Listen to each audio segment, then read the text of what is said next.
बच्चों, आज हम सब पाठ 7 राष्ट्रभाषा हिंदी पढ़ेंगे। सबसे पहले हम जान लें कि राष्ट्रभाषा हिंदी क्या है। किसी भी देश या राष्ट्र द्वारा किसी भाषा को जब अपने किसी राज कार्य के लिए भाषा घोषित किया जाता है तथा अपनाया जाता है तो उसे राष्ट्रभाषा कहा जाता है। जब कोई देश किसी भाषा को अपनी राष्ट्र की भाषा घोषित करता है तो उसे ही राष्ट्रभाषा के लिए जाना जाता है। हमारे देश की राष्ट्रीय भाषा हिंदी है, जिसे हमने संविधान सभा द्वारा अपनाया गया है और पूरे देश में इसे मान्यता भी प्राप्त है। आइए अब हम इस पाठ का वाचन करें। किसी राष्ट्र के समस्त देशवासियों में सच्चा प्रेम, संगठन और एकता की भावना भरने के लिए एक राष्ट्रभाषा का होना आवश्यक है। इस बात से कोई बुद्धिमान इनकार नहीं कर सकता। जहाँ लोग एक दूसरे की बात को समझ नहीं सकते, वहाँ उनमें परस्पर प्रेम और सहयोग की भावना उत्पन्न होना असंभव है। भारत की वर्तमान अवस्था को ध्यान में रखते हुए हमारी राष्ट्रभाषा कौन सी हो जिसे हम पूर्णतः अपनावें, जिसका प्रसार समस्त राष्ट्रवासियों को एक सूत्र में पिरोने के लिए करें। इस नियम पर भारत की संविधान सभा में गंभीरतापूर्वक विचार किया गया। अंत में 14 सितंबर 1949 को यह निश्चय किया गया कि भारत संघ की राजभाषा हिंदी और लिपि देवनागरी होगी। भारत के संविधान निर्माण काल में देश के सभी नेताओं ने सर्वसम्मति से हिंदी को भारत की राष्ट्रभाषा स्वीकार किया था। सभी इस पक्ष में एक मत थे कि अंग्रेजी यहाँ की राष्ट्रभाषा नहीं हो सकती। इसके पश्चात प्रश्न उठा कि हिंदी के किस रूप को राष्ट्रभाषा स्वीकार किया जाए, संस्कृतनिष्ठ रूप को या हिंदुस्तानी रूप को। राजर्षि पुरुषोत्तम दास टंडन संस्कृतनिष्ठ हिंदी के पक्ष में थे और पंडित जवाहरलाल नेहरू हिंदुस्तानी के पक्ष में थे। कोई निर्णय न हो पाने की स्थिति में मतदान हुआ। हिंदी का संस्कृतनिष्ठ रूप एक मत से विजय हुआ। यह एक मत गुरुमुख सिंह मुसाफिर का था, जिन्होंने अपना हाथ बाद में खड़ा किया था। इस एक मत को कुछ साल बाद पराजित महारथियों ने इस रूप में प्रचारित किया कि हिंदी तो एक मत से जीती थी, यहाँ की राजभाषा अंग्रेजी बनती यदि ज्ञानी गुरुमुख सिंह जी की हिंदी के पक्ष में अपना मत न देते। जबकि तथ्य यह है कि राष्ट्रभाषा हिंदी बने या अंग्रेजी बने, ऐसा कोई विवाद ही नहीं था और न इस संबंध में मतदान ही हुआ था। राजर्षि टंडन अंग्रेजी को 15 वर्ष की छूट दिए जाने के पक्ष में नहीं थे। उन दिनों कांग्रेस पर उनकी पकड़ भी नेहरू जी से अधिक थी। नेहरू जी 10 वर्ष अंग्रेजी बने रहने का हट करने लगे। इधर टंडन जी टस से मस न हो रहे थे। ऐसे में बालकृष्ण शर्मा नवीन तथा सेठ गोविंद दास ने टंडन जी के चरण पकड़ लिए और उनसे पंडित नेहरू की 10 साल अंग्रेजी बने रहने की हट मान लेने की प्रार्थना की और कसम खाकर कहा कि हम 15 साल के बाद अंग्रेजी को और छूट नहीं देंगे। तब टंडन जी नेहरू जी की हट मानने को राजी हो गए। अंग्रेजी को 15 साल की छूट दे दी गई। ये 15 वर्ष सन 1965 में पूरे होते, किंतु उससे पूर्व राजर्षि टंडन, बालकृष्ण शर्मा नवीन स्वर्गवासी हो गए। अकेले सेठ गोविंद दास बचे। नेहरू जी ने सन 1960 में सन 65 के बाद अंग्रेजी बने रहने का विधेयक लोकसभा में पास कराया और समस्त कांग्रेसी सदस्यों को इसके पक्ष में मतदान करने का सचेतक भी जारी कराया। अकेले सेठ गोविंद दास को उनकी प्रतिज्ञा का विचार करके इस सचेतक से छूट दी गई। सेठ गोविंद दास ने इस विधेयक का डटकर विरोध किया, लेकिन हुआ वही जिसकी आशंका राजर्षि टंडन जी को थी।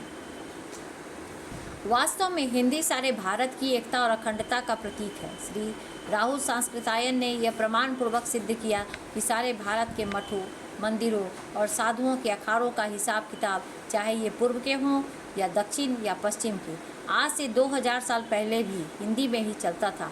वह सारे देश की संपर्क भाषा थी।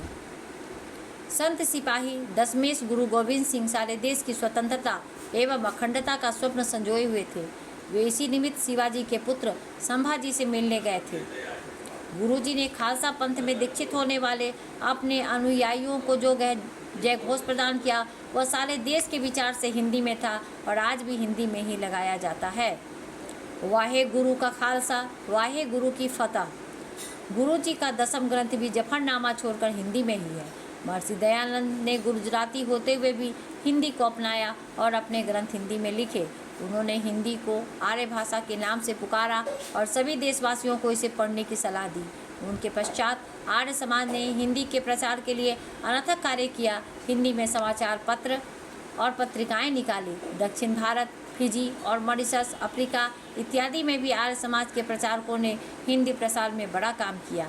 हिंदी के साहित्य के निर्माण में के कार्य में आर्य विद्वानों का बहुत ही प्रशंसनीय भाग रहा है।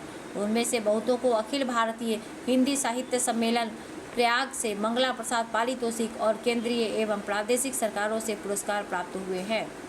यह तथ्य भी नहीं भुलाया जा सकता कि महर्षि दयानंद से हिंदी में बोलने तथा लिखने का अनुरोध बंगाल की राजधानी कलकत्ता में ब्रह्म समाज के नेता केशव चंद्र सेन ने किया था। उन दिनों बंगाल में हिंदी के लिए आंदोलन चल रहा था। वहाँ से देवनागर नाम का जो पत्र निकलता था वह हिंदी के साथ देवनागरी का भी प्रचार करता था। बंगाल के लिए भी यह देवनागरी लिपि चाहते थे। स्वामी दयानंद उस समय तक संस्कृत में बोलते थे।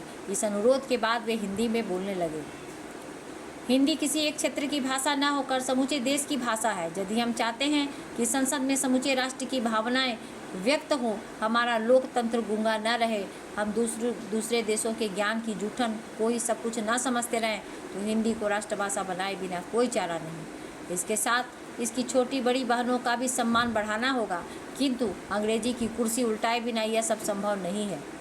अतः अंग्रेजी हटाओ, स्वदेशी भाषाएं अपनाओ, यह भावना जन जन के हृदय में उत्पन्न करनी होगी। डॉक्टर जाकिर हुसैन के शब्दों में राष्ट्रीय एकता का सर्वश्रेष्ठ माध्यम हिंदी है। देश के आज़ाद होने पर BBC लंदन के अधिकारी गांधी जी से ऐसा संदेश लेने पहुंचे थे जिसे वे रेडियो पर सुना सके। उन दिनों तक BBC से हिंदी में प्रसारण नहीं होते थे। परिणाम यह हुआ कि गांधी जी ने कोई संदेश नहीं दिया, उन्हें यह कहकर लौटा दिया। दुनिया को भूल जाना चाहिए कि गांधी अर्थात भारत अंग्रेजी जानता है। गांधी जी तो कहा करते थे कि यदि मेरे हाथ में देश की बागडोर होती तो आज ही विदेशी भाषा में शिक्षा का दिया जाना बंद कर देता, सारे अध्यापकों को स्वदेशी भाषाएं अपनाने को मजबूर कर देता, जो आनाकानी करते उन्हें बर्खास्त कर देता। मैं पाठ्य पुस्तकों के तैयार किए जाने का इंतजार न करता। विद्वत शिरोमणि डॉक्टर रघुवीर की मान्यता थी कि जब तक भारतवर्ष में अंग्रेजी का प्रयोग होगा तब तक भारतीय जनता और भाषाएं एक दूसरे के समीप नहीं आ सकेंगी।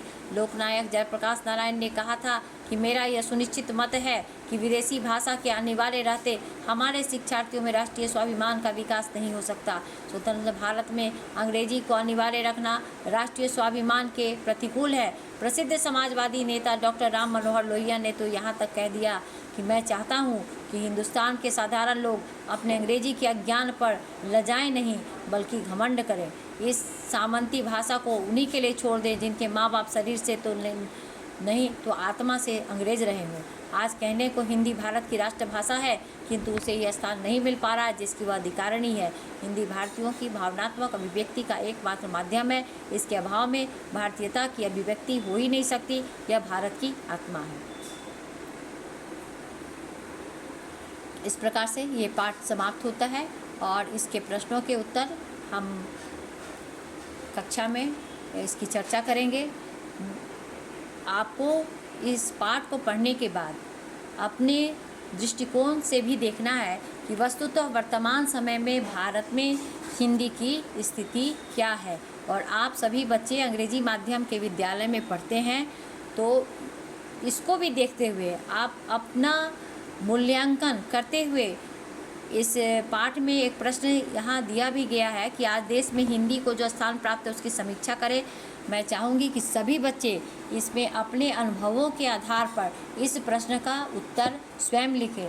बाकी प्रश्नों की चर्चा हम कक्षा में करेंगे। धन्यवाद।